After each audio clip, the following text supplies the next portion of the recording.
तो इस आर्टिकल का उन्होंने नाम दिया है जनरल गाइडलाइंस फॉर डिवोटीज, सभी भक्तों के लिए ये। तो क्या किस गाइडलाइन से हमें भक्ति जीवन में नो जीवन बिताना चाहिए, वो गाइडलाइंस उन्होंने शेयर की है। और गाइडलाइंस को क्या बोलते हैं हिंदी में? मार्गदर्शक।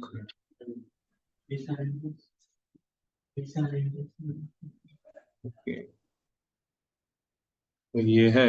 एंड 2 पेज का आर्टिकल है, देखते हैं कितना हम इसमें डिस्कस कर सकते हैं, but we can read. Yes, तो इसमें से पढ़ सकते हैं। The guidelines for all devotees. What is the mindset of a person who only performs bhakti and has तो given up मैं relying? सभी डिवोटीज से रिक्वेस्ट करूंगा, बहुत ध्यान से इस आर्टिकल को पढ़िएगा, सुनिएगा, और आपको बहुत अच्छे इसमें पॉइंट्स मिलेंगे।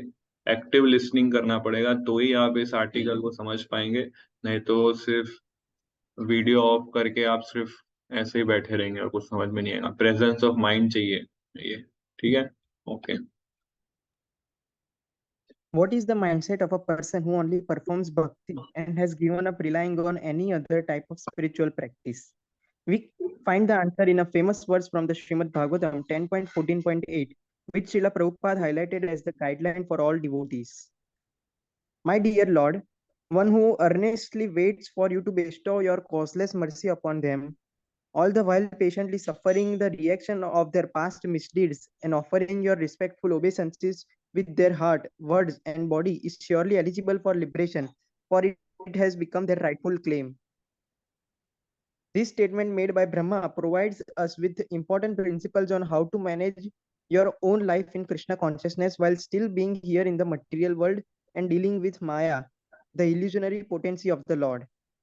The devotee is advised here to patiently tolerate difficulties such as being ill or struggling with mind patterns such as enviousness or anxiousness or an overly competitive spirit, while at the same time using the gift of God, the human body, the mind, and speech in the process of bhakti. And while he or she does this, they should await Krishna's mercy, feeling, O Krishna, my life is not yet ideal. I experience sufferings, but please, if you wish, give me your mercy and show me the right path. Okay, so यहाँ पे महाराज जो है 10:14:8 coat करते हैं, और ये बहुत प्रसिद्ध श्लोक है श्रीमद् भागवतम का। क्या याद है किसी को ये क्या श्लोक है? ये ट्रांसलेशन है, बट श्लोक क्या है?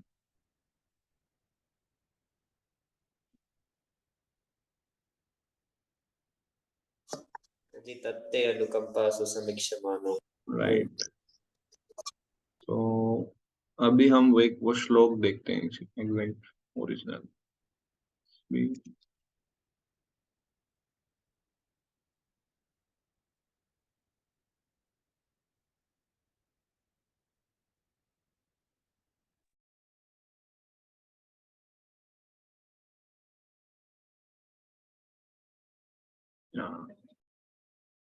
ये श्लोक है, तत्तेनुकंपान् सुसमीक्षमाणो भुञ्जान एवात्मकृतं विपाकम् कृत्वाग्वपुर्भिर्विदधान् नमस्ते जीवेत यो मुक्ति पदे सदाय भाग।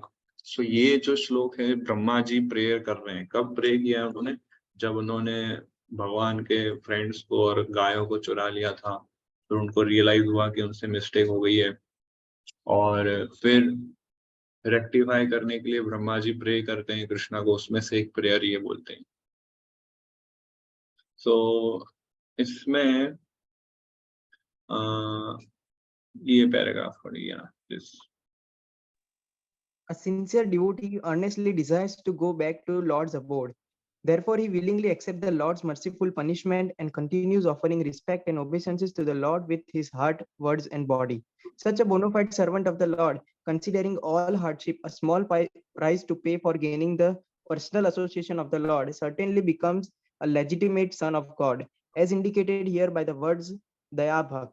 Just as one cannot approach the sun without becoming fire, one cannot approach the supreme pure, Lord Krishna, without undergoing a rigid purificatory process, which may appear like suffering, but which is in fact a curative treatment administered by a personal hand of the Lord. सो मैं सिर्फ आप लोग सिर्फ पढ़िए इसको, मैं कुछ बोलने नहीं वाला हूँ, आप सिर्फ कंटेम्पलेट कीजिएगा, ठीक है, ये इम्पोर्टेंट पॉइंट्स है। हाँ, ओके, यस, फिर आगे यहाँ से। This is a spiritual practice, a sadhana, as your karma, pleasant or difficult, washes over you and you turn to Krishna and you expect the Lord's mercy. हाँ, तो क्या बोल रहे हैं, साधना मतलब क्या?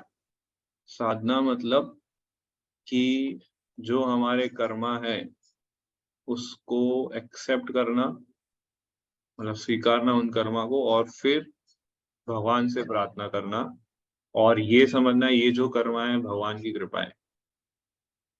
जो भी बुरा हो रहा है हमारे साथ वो क्या है? भगवान की पनिशमेंट, कृपा है ना। तो भक्त जो होता है, गाइडलाइन ये बता रहे हैं कि भक्त के जीवन में जो कुछ भी अच्छा बुरा होता है स्पेशली ज्यादा बुरा ही होता है, अच्छा तो बहुत कम होता है। तो बुरा जो होता है वो भगवान की कृपा है, ये गाइडलाइन बता रहे हैं। और फिर प्रेयर भी करते हैं कि please if you wish give me your mercy and show me the right path, इस तरह से। Yes, Yes. This is also a mindset, and whether you have it or not will determine your experience of life. It will determine whether you are happy or miserable. The devotee understands, right now I am experiencing the result of my previously performed activities. Therefore, he or she concludes, I don't need to be attached to those results. This is just the material energy working on me and on my life. Instead, I will be very attached to something else. I will be attached to using this human life, to dedicating my body, voice, and mind to Krishna's service. सो ये prayer क्या है, एक और prayer इसमें add कर रहे हैं कि right now I'm experiencing the result of my previously activities। तो ये क्या, भगवान की एक भौतिक शक्ति है, एक तरीका ये भी देखने का। तो instead I'll be very attached to something else, वो क्या है, attached to Krishna's service। सुख हो या दुख हो, हमें कृष्णा की सर्विस से अटैच होना है, उस बॉडी से अटैच नहीं होना है, ना सिचुएशन को सुधारने से अटैचमेंट रखनी है। As one enters this attitude of tolerance, one becomes very productive in one's devotional life. हाँ, सो भक्ति में अगर आपको प्रोडक्टिव बनना है तो आपको ये फॉर्मूला अपनाना पड़ेगा। As one enters, तो ये एटीट्यूड जो अभी हमने पढ़ा कुछ पैराग्राफ में, वो डेवलप करेंगे तो हमारे अंदर टॉलरेंस आएगा, तब हम भक्ति में कुछ प्रोडक्टिव कर पाएंगे। नहीं तो आपको लगेगा भक्ति एक टाइम वेस्ट है, कुछ आ नहीं रहा है, कुछ हो नहीं रहा है। और ये राइट एटीट्यूड है भक्त का, उसको अगर सही तरीके से सही ढंग से भक्ति करना है। एक्चुअली भक्ति पूरा डिपेंड करता है किस एटीट्यूड से हम भक्ति कर रहे हैं। एटीट्यूड को क्या बोलते हैं, मनोभाव, क्या मनोभावनाएं से हम भक्ति करते हैं, उस पे हमारा उसके ऊपर हमारी भक्ति में प्रगति निर्भर होती है, किस मनोभाव से। तो ये सही एक्यूरेट मनोभाव है जो इसमें बताया है। फिर Srila Sridhar Swami, in this commentary to the above verse, points out the outcome, which is attaining liberation and then shelter at Krishna's lotus feet, is as sure as a wealthy man's son getting the inheritance of his father simply by staying alive. We may ask, what does it mean to stay alive? Jiva Goswami replies, you need to become a faithful follower of Krishna, a faithful devotee of Krishna, which means you need to regularly engage in the activities of bhakti. However, there is something we need to be cautious about. Jiva Goswami adds, we should avoid harshness of the intellect and similar such bad habits. It is about meaningless criticism. This is the only thing we must be careful about, and criticism starts in the mind. It is in the mind where you start walking down the road of negativity, which is dangerous a path. But if you don't do this and engage yourself in bhakti, then you are in a good position. तो stay alive है ना, जो word इसमें use किया है कि भक्ति में जीवित रहने का मतलब क्या, कि faithful follower of Krishna, faithful devotee of Krishna, और एंगेजमेंट इन एक्टिविटीज ऑफ भक्ति, मतलब साधना भक्ति और सेवा दोनों, और कोई भी प्रकार की निंदा या दोष नहीं देखना। तो हम बोल सकते हैं कि भक्ति में हम जीवित हैं। तो पूरा लाइफ भक्ति में जीवित रहना कठिन है, इजी नहीं है। ये कुछ साल गुजरने के बाद जब हमें सब पता चल जाता है, ओके भागवतम में ये, चैतन्य चैतामृत में ये, पुराण में ये, पुराण में ये, वो पता चल जाने के बाद हमें लगता है अब कुछ नया नहीं है। तो हम मतलब ये मैंने देखा है कि जैसे जैसे भक्त प्रोग्रेस करते हैं, उस 2-3 प्रकार के वो लोग रिस्पॉन्स दिखाते हैं, है ना। एक रिस्पॉन्स ये कि उनका, क्योंकि वो अपराध नहीं करते हैं, निंदा नहीं करते हैं भक्तों की, और ऑथोरिटीज को सिंसियरली फॉलो करते हैं, तो ऐसे भक्त लोग हमेशा उत्साही रहते हैं और तो ऊपर प्रोग्रेस करते हैं। ये फर्स्ट टाइप के डिवोटी होते हैं। दूसरे टाइप के क्या होते हैं कि उनको सब पता चल गया होता है, तो उत्साह उनका बढ़ता नहीं है, उत्साह बस स्टेडी, मतलब स्टैटिक हो जाते हैं वो। तो वो क्या करते हैं, करंट जो भी चल रहा है उसमें दोष ढूंढने लगते हैं, या किसी भक्त में दोष ढूंढेंगे, या फिर कोई प्रोसेस में गलतियां निकालेंगे, या फिर बोलेंगे प्रभुपाद ने सब कुछ नहीं दिया है, या फिर बोलेंगे कि इस्कॉन में कुछ भी ज्यादा एक्यूरेसी नहीं है, या मैनेजमेंट में प्रॉब्लम है, या ये वो। ये दूसरे टाइप के भक्त जो प्रोग्रेस रुक जाए, मतलब बहता पानी अगर रुक जाए तो क्या होता है, उधर कचरा जम जाता है, मच्छर आते हैं और गंदी स्मेल आने लगती है। तो अगर हम भक्ति में प्रोग्रेस नहीं करेंगे और रुका देंगे अपना प्रोग्रेस, तो हमारे अंदर वो स्मेल आएगी, दूसरों को हमसे अनकंफर्टेबल फील होगा, दूसरे लोग। क्योंकि जो व्यक्ति निंदा करता है, दोष देखता है, ऑटोमेटिक उस व्यक्ति से लोग दूर भागते हैं। ये स्मेल आती है ना, वो स्मेल अच्छी नहीं लगती है। पानी अगर रुक जाए तो गंदगी में किसको ठहरना पसंद नहीं होगा, और पानी बहता रहेगा तो नो। अच्छा, और तीसरे टाइप के रिस्पॉन्स क्या होता है कि वो लोग डाइवर्ट हो जाते हैं, मतलब कोई दूसरा पाथ चुन लेते हैं। यानी कि वो कुछ लोग या तो निराकार, भगवान निराकार है, इस पाथ में चले जाते हैं, या फिर भक्ति छोड़ के चले जाते हैं, या फिर दूसरा ऑर्गेनाइजेशन कोई ज्वाइन कर लेते हैं, या फिर इस टाइप के रिस्पॉन्स। तो एक जो रुक जाते हैं, दूसरे जो प्रोग्रेस करते हैं, तीसरे जो डाइवर्ट हो जाते हैं। भक्ति करते करते आगे चल के ये 3 प्रकार के रिस्पॉन्स जनरली ऑब्जर्व किए जाते हैं भक्तों में। तो हमारे लिए कौन सा रिस्पॉन्स होना चाहिए? हाँ, तो वो इस आर्टिकल में बताएं कि ना हम रुके, ना डाइवर्ट हुए, चलते जाएं। गाड़ी चलती रहनी चाहिए, पानी बहते रहना चाहिए, तो नो प्रकृति खिली रहेगी। पर पानी को रुका दोगे आप तो गंदगी आएगी, और फिर बहुत सारे अप डाउन्स होंगे। So what does it mean to stay alive? उत्साह खत्म होने का सबसे मुख्य कारण है दोष देखना, निंदा करना, या फिर दूसरे भक्तों से दूसरे भक्तों को पसंद नहीं करना। ये मुख्य कारण है।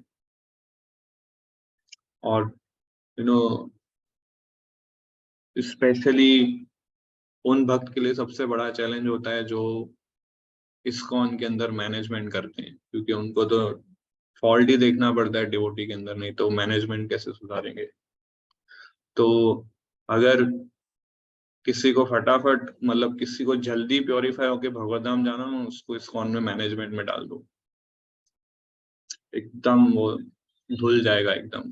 क्योंकि उसको पता है कि दोष नहीं देखना है, और उसको पता है कि मतलब उसकी सेवा है दोष देख के ठीक करना। पर शास्त्र बोलते दोष नहीं देखना चाहिए। तो वो एकदम अगर वो सही में जेन्युइनली प्रैक्टिस कर रहा है तो वो इसको कर देगा अच्छे से। इसका बेस्ट एग्जांपल है जैसे शिला प्रभुपाद है, और फिर अभी जो करंट डिसाइपल्स है प्रभुपाद जी के और जो जीबीसी मेंबर्स हैं, तो उनका सेवा ही ये है। इस्कॉन में कहीं भी कुछ डेविएशन है, डिस्ट्रैक्शन है, कोई भक्त गलती कर रहा है तो उसको पॉइंट आउट करो और उसको ठीक करो। तो ये उनका सर्विस है।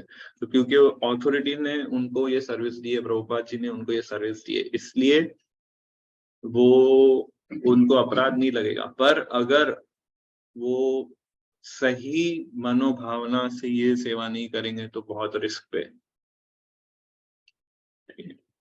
सो ऐसे ही सारे डिवोटीज अभी आएंगे, आज से इधर आना शुरू कर रहे हैं। तो ये क्या इस्कॉन के डेमीगॉड्स हैं, मैं इनको डेमीगॉड्स बुलाता हूँ। डेमीगॉड्स संतुष्ट रहेंगे तो यज्ञ होगा, बारिश आएगी, हमें कृपा मिलती रहेगी। तो ये सारे जो, तो इन डेमीगॉड्स के सर्विस में हमें करना चाहिए। डेमीगॉड्स मतलब जैसे कृष्णा की भी जीबीसी है ना, 12 महाजन, और उनके अंडर में दूसरे देवी देवता है, वो सब यूनिवर्स को मैनेजमेंट कर रहे हैं। तो ऐसे ही प्रभुपाद के आर्मी में ऐसे कुछ जीबीसी मेंबर्स हैं, कुछ ब्यूरो मेंबर्स हैं, कुछ मैनेजमेंट बॉडी के अंदर हैं। तो इन लोग की सर्विस हमें फॉर्चुनेटली करने मिल रही है। तो सभी डिवोटीज को इसमें एक्टिवली पार्टिसिपेट करना चाहिए अगर हमें मर्सी चाहिए। तो वैष्णव की सेवा is the best way to progress in Krishna consciousness, right. फिर आगे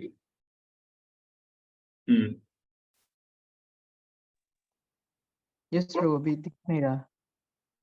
अब दिख रहा है? Yes, yes. I want to address the topic of difficult experiences from an additional angle. Do we not often learn the most from our difficult experiences? If you agree, try to agree with me on a second statement. When there is a difficult experience, we should try to not see it as a negative, but instead try to see it as our greatest teacher in life. फिर से पढ़ो ये। When there is a difficult experience, we should try to not see it as a negative, but instead try to see it as our greatest teacher in life. These difficult experiences shape our character. They make you become more alive, and they make those talents which are still dormant because you have not used them all blossom. So when stumbling blocks roll onto your path, you don't stop moving forward. Use them to build a beautiful staircase on which you can move up in your spiritual life. If you do this instead of lamenting, the wounds you receive often turn to wisdom. So भक्ति में कई बार हमें बुरा experience भी face करना पड़ता है ना। सो आप में से कितने लोगों ने भक्ति में बहुत बुरा एक्सपीरियंस फेस किया है? बताने की आवश्यकता नहीं है क्या, बट सिर्फ यस और नो मुझे हो जाना है। कितने लोगों ने बुरा एक्सपीरियंस फेस किया है कृष्णा कॉन्शियसनेस के अंदर? हैंड रेज कर सकते हैं। कुछ भी बुरा मतलब पर्सनल लेवल हो सकता है, इंटर पर्सनल हो सकता है, या फिर कुछ भी ऑर्गेनाइजेशनल लेवल पे हो सकता है, या फिर फैमिली में कुछ प्रॉब्लम है, मैं भक्ति कर रहा हूँ उस वजह से फैमिली प्रॉब्लम है। कुछ भी भक्ति की वजह से कितने लोग प्रॉब्लम फेस कर रहे हैं, वो ये क्वेश्चन है मेरा। Right, okay. सो यहाँ पे महाराज क्या बता रहे हैं कि जो भी प्रॉब्लम डिफिकल्टी भक्ति में फेस कर रहे हैं उसको शिक्षक बनाए अपना, उस सिचुएशन को। वो सिचुएशन सबसे बेस्ट टीचर है हमारे लिए, और उसमें ही हमारा कैरेक्टर डेवलप होता है। कैरेक्टर मतलब चरित्र, हमारा चरित्र उसी सिचुएशन में ही बनेगा। अगर सब अच्छा चलेगा तो हमारा भक्ति में चरित्र उतना नहीं बनेगा जितना सब बुरा चल रहा है और उसमें हम शास्त्रों के आधार पर सिचुएशन को देख रहे हैं, समझने का ट्राई कर रहे हैं। और जो भी वो बुरी परिस्थिति आती है उसमें अगर हम शोक नहीं करें और इस प्रकार से उस परिस्थिति को हम देखेंगे तो जो घाव हमें भक्ति में हुए हैं वो ही घाव ज्ञान में परिवर्तित हो जाते हैं, ऐसा बताते हैं. So if you do this instead of lamenting, the wounds you receive often turn into wisdom.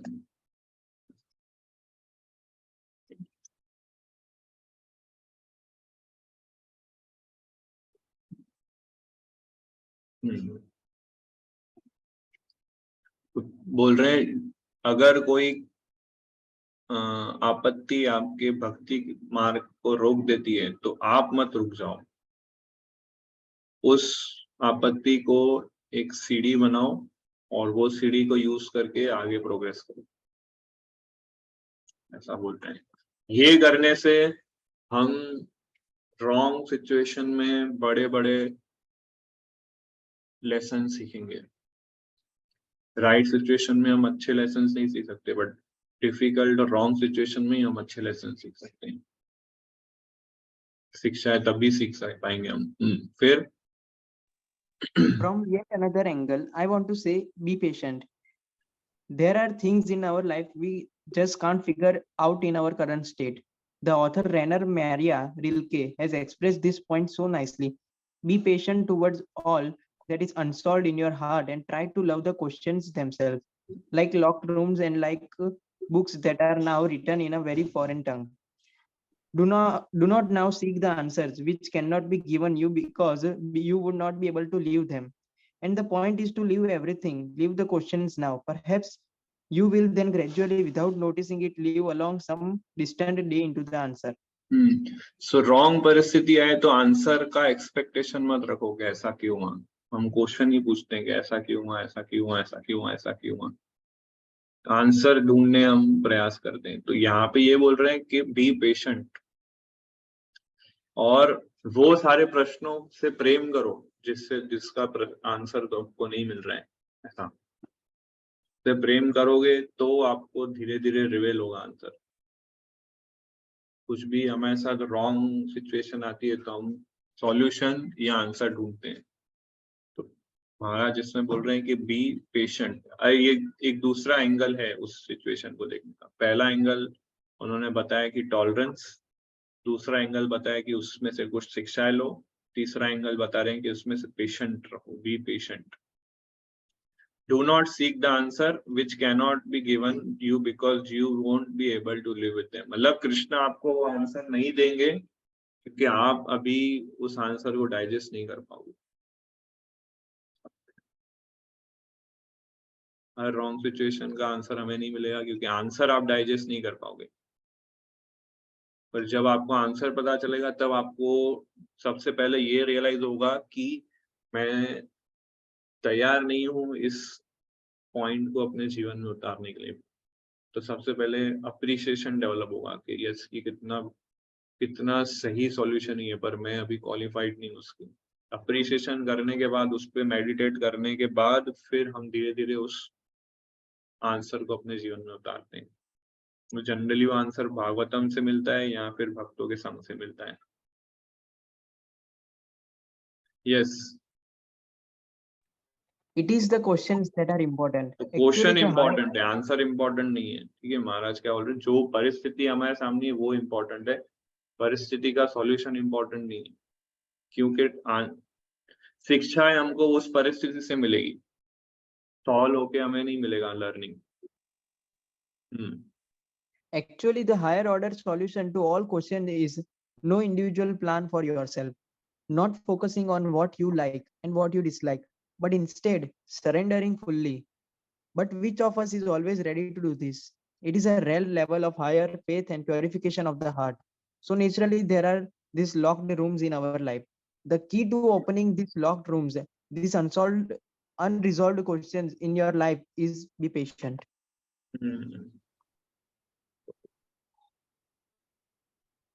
बहुत हाई फेथ और हाई लेवल का प्योरिफिकेशन चाहिए भक्ति के अंदर.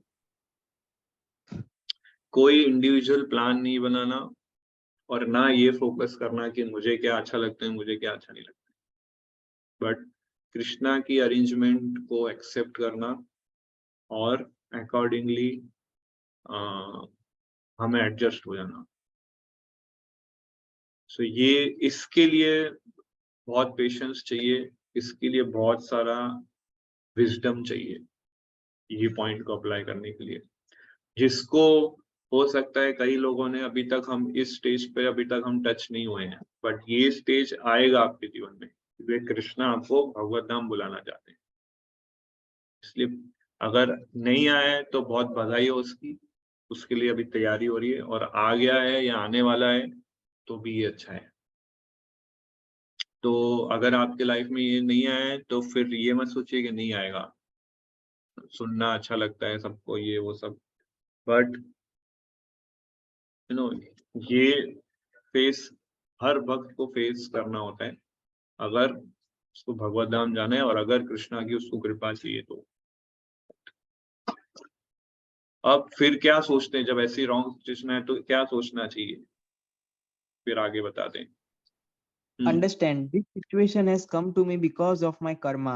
Or if you are more advanced in Krishna consciousness, because of when I did something wrong to the devotees or holy name on my or to my seva. It is now there, but I cannot yet understand it. Let me therefore, as I am patient. So कोई भी wrong situation हो तो क्या बोलते हैं हम, ये मेरे कर्मा है। पर एडवांस्ड भक्त क्या सोचता है कि मैंने किसी भक्त का अपराध किया है या हरिनाम के प्रति अपराध किया है, इसलिए मेरे साथ ये रॉन्ग सिचुएशन हो रही है, पर मैं समझ नहीं पा रहा हूँ क्यों हो रहा है ना। हम सब अपराध करते हैं, हम सब, कितने लोग हम में से अटेंटिव चैंटिंग करते हैं, बहुत कम, बहुत रेयर। तो अपराध तो हो ही रहे हैं, तो रॉन्ग सिचुएशन तो आनी ही आनी है। तो फिर क्यों किसी को हम ब्लेम करें, या फिर किसी को हम या हम सिचुएशन से प्रभावित क्यों है, ये तो हम कर ही रहे हैं अपराध, नोइंगली और अननोइंगली हम अपराध कर रहे हैं। सो अपराध से बचने का ट्राई करना वही हमारा प्रयास है बस, और रॉन्ग सिचुएशन को इस वे से हैंडल करना वही हमारा प्रयास है, और वही हमारे लिए भक्ति है। फिर Let me therefore, as I am patiently tolerating these difficulties, use my facilities, my body, my heart, where my faith resides, and my words in bhakti, and pray for and await Krishna's mercy. इसलिए patiently tolerating this difficulties, right. और tolerate कर मतलब भागवतम क्या बोल रहे हैं, tolerate करो difficulties को, सॉल्व मत करो। ये प्रिंसिपल हमें सिखाना है, डिफिकल्टीज को सॉल्व करने का प्रयास मत करो, डिफिकल्टीज को टॉलरेट करो।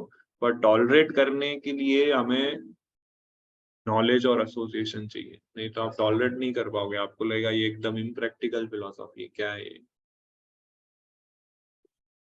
तो हम इसलिए इसलिए मैंने एक पॉइंट बोला था कि प्रॉब्लम को टच किए बिना सॉल्व करने का ट्राई करो। तो इसमें इस तरह से नो, तो ये बहुत अच्छा इस तरह से आर्टिकल है, इसमें हमें मेडिटेट करना चाहिए। सो अब मैं चाहूंगा आप लोग में से कुछ शेयर कीजिए पॉइंट, आप लोग के क्या पॉइंट्स है, रियलाइजेशन है ये आर्टिकल सुनने के बाद। किसी को कुछ शेयर करना है, कुछ ऐड करना है, बोल सकते हैं। क्वेश्चंस बाद में लेंगे, बट फर्स्ट रियलाइजेशन और फिर बाद में कुछ। यस हो,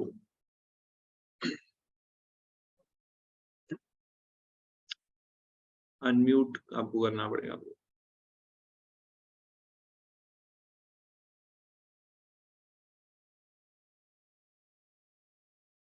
मेरा वॉइस नहीं आ रहा था क्या?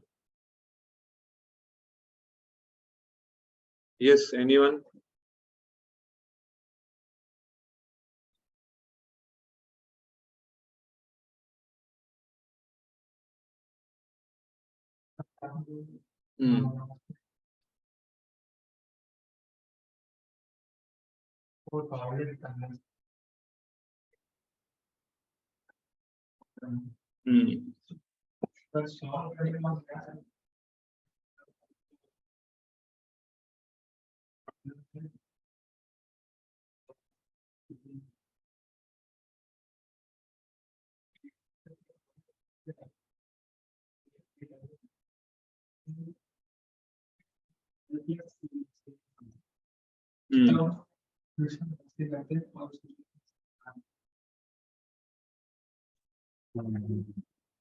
तो जितना हम कृष्णा पे डिपेंड रहेंगे उतना, एक्चुअली कृष्णा पे हमें डिपेंड रहना है प्रॉब्लम को सॉल्व करने के लिए नहीं, ठीक है।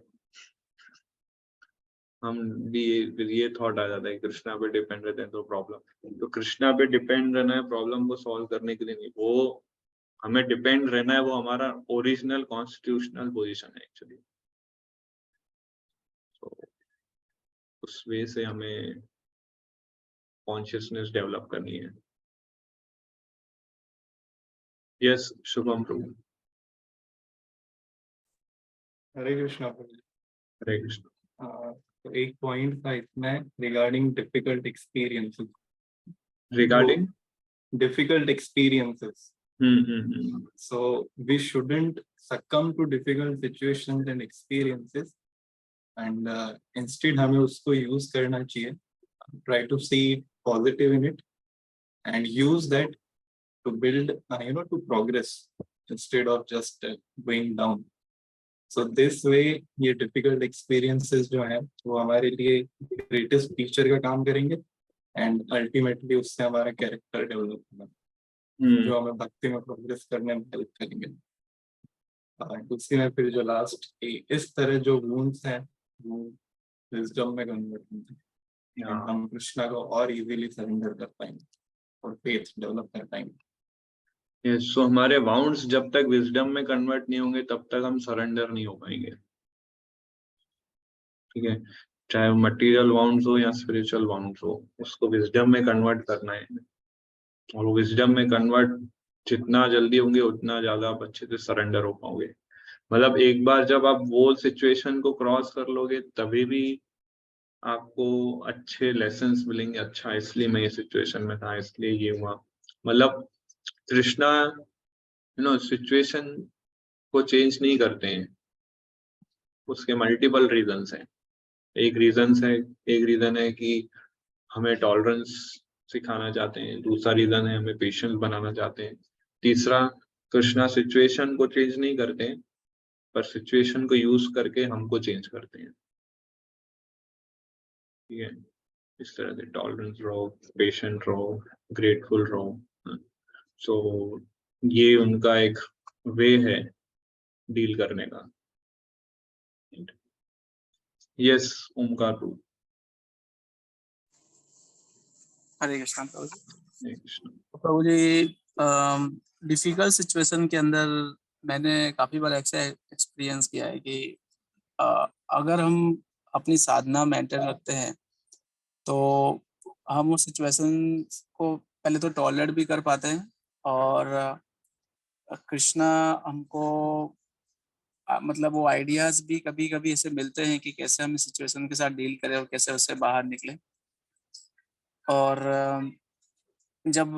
कई बार प्रैक्टिकली कृष्णा हमको ऐसे सिचुएशन में डाल देते हैं जो हमारे बिल्कुल आउट ऑफ कंट्रोल होती है, कि लॉजिकली देखा जाए तो मतलब वो सिचुएशन अभी मैं कंट्रोल नहीं कर सकता, ऐसे सिचुएशन हो जाती है। तब हमारे पास एक ही होप रहता है कि अभी हमको कृष्णा का शेल्टर लेना पड़ेगा, क्योंकि नॉर्मल कभी कभी कुछ सिचुएशंस ऐसी होती है तो ऐसा लगता है कि हाँ ये मैं डील कर लूंगा, ये मैं इसको ओवरटेक कर लूंगा, अपने एफर्ट से, अपने प्रयास से कर लूंगा। बट कभी कभी कृष्णा वो लेसन सिखाने के लिए ऐसे डिफिकल्ट सिचुएशन में डालते हैं कि कोई होप ही नहीं बचता है। दूसरा पॉइंट एक ये भी है कि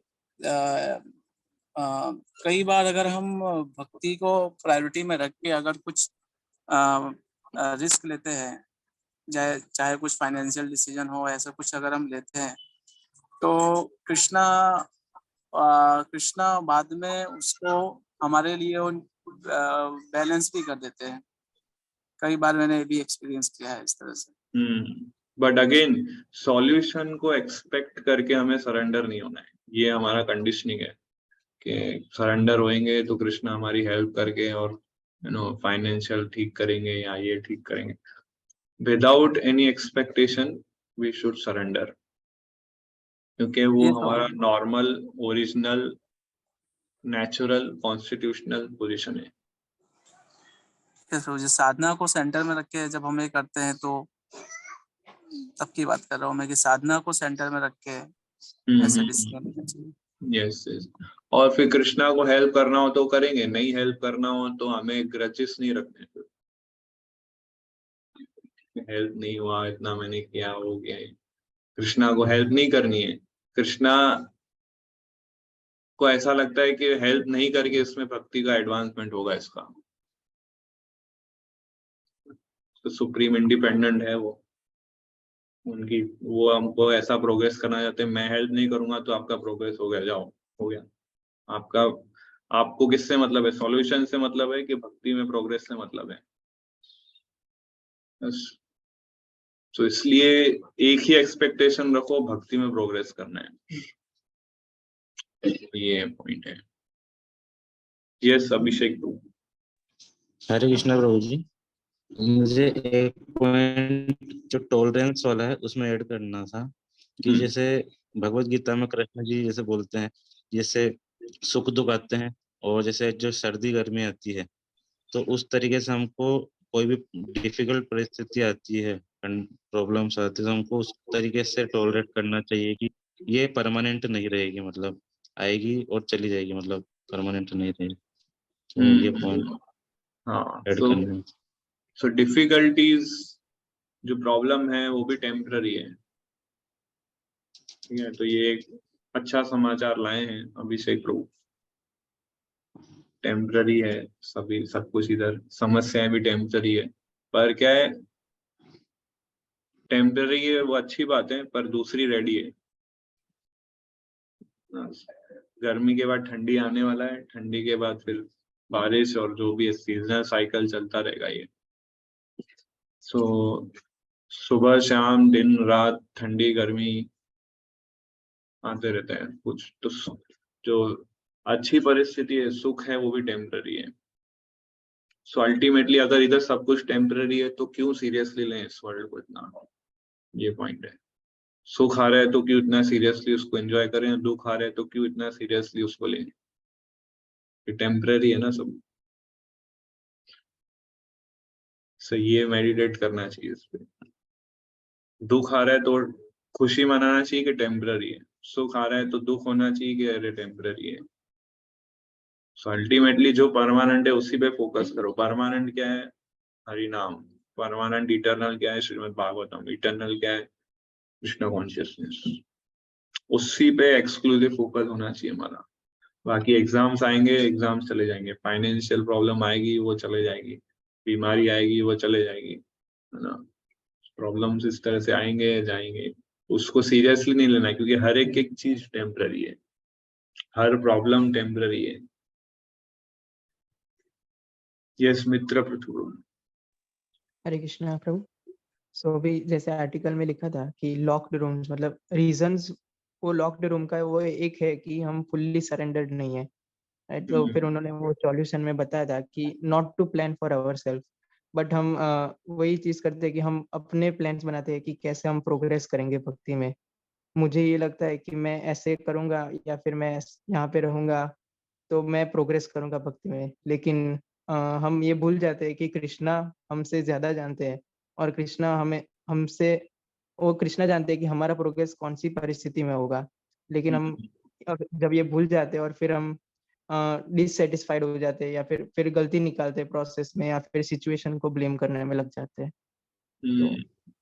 सो एक्चुअली कृष्णा हमको उसी परिस्थिति में डालते हैं जिसमें हमारा सबसे बेस्ट प्रोग्रेस हो सकता है। मतलब अभी जो करंटली जो भी परिस्थिति से हम गुजर रहे हैं या जो अभी है, वो सबसे बेस्ट है मेरे लिए कृष्णा कॉन्शियसनेस में प्रोग्रेस करने के लिए। ये हमेशा हमारे माइंड में होना चाहिए। तो इसलिए सॉल्यूशन ढूंढना, आंसर ढूंढने से ज्यादा अच्छा है इस पॉइंट पे मेडिटेट करना कि अल्टीमेटली हमारा पर्पस होना चाहिए एक ही, कृष्णा कॉन्शियसनेस में प्रोग्रेस करना। और उसके लिए जो सिचुएशन आई है वो ही सबसे मेरे लिए बेस्ट है। वो मुझे नहीं समझ में आ रहा है तो मेरी प्रॉब्लम है, तो वो इम्पोर्टेंट नहीं है। मैं इनसिग्निफिकेंट हूँ, है ना, तो मेरी प्रॉब्लम भी इनसिग्निफिकेंट है। तो प्रभुपाद को लेटर लिखते थे प्रभुपाद आज उनके डिसाइबल्स के, मंदिर में ये समस्या है, मंदिर में वो समस्या है, और बहुत सारी समस्याएं बढ़ गई है, और फिर लास्ट में लिखते हैं यूर इनसिग्निफिकेंट सर्वेंट। तो प्रभुपाद बोल रहे थे कि देखो, लिखता है इनसिग्निफिकेंट सर्वेंट और प्रॉब्लम बोलता है सिग्निफिकेंट है। इज इनसिग्निफिकेंट सर्वेंट, तो प्रॉब्लम भी इनसिग्निफिकेंट होनी चाहिए। Why is complaining? So insignificant व्यक्ति की इनसिग्निफिकेंट प्रॉब्लम होती है। तो हम सब इनसिग्निफिकेंट है। इनसिग्निफिकेंट को क्या बोलते हैं हिंदी में? तुच्छ। तो हम तुच्छ है तो समस्याएं भी तुच्छ है, इसलिए सीरियसली नहीं लेना है उसको। यस प्रभु जी, एक और पॉइंट ऐड करना था मुझे कि जैसे हम भक्ति करते हैं तो हम कहीं ना कहीं बहुत ज्यादा डिमांडिंग हो जाते हैं कृष्णा के प्रति कि अभी मैं भक्ति कर रहा हूँ, तो हम एक्चुअली मतलब मटेरियलिस्टिक लोगों से कहीं ज्यादा डिमांड करने लग जाते हैं हम। तो वो हमको नहीं करना चाहिए। और जैसे आपने भी कई बार बताया है कि कृष्णा हमारे लाइफ में वैसे ही सिचुएशन भेजते हैं जिसको हम मतलब जिसको हम शेयर कर सकते हैं। हाँ, यस, कर सकते हैं। हम हमारा जितना प्रोग्रेस है, हमारा जितना जो लेवल है, जैसे कि मैंने क्वेश्चन पूछा था कि नारद मुनि के केस में देखते हैं कि उनके माता की मृत्यु हो जाती है, राइट? फिर नारद मुनि शुद्ध भक्त और बाद में प्रैक्टिस करते हैं। तो फिर हम देखते हैं कि हमारे केस में उस तरह से नहीं होगा, क्योंकि हमारा अभी वो लेवल नहीं है। तो कृष्णा व्यक्ति का जितना लेवल होता है उसके अकॉर्डिंग ही उसको भेजते हैं चीजें। So yes, good points। आप लोगों ने सब अच्छे पॉइंट्स शेयर किए। एंड सो यहाँ पे हम एंड करते हैं, फिर आगे हम नेक्स्ट टाइम डिस्कस करेंगे। शिला प्रभुपाद की जय।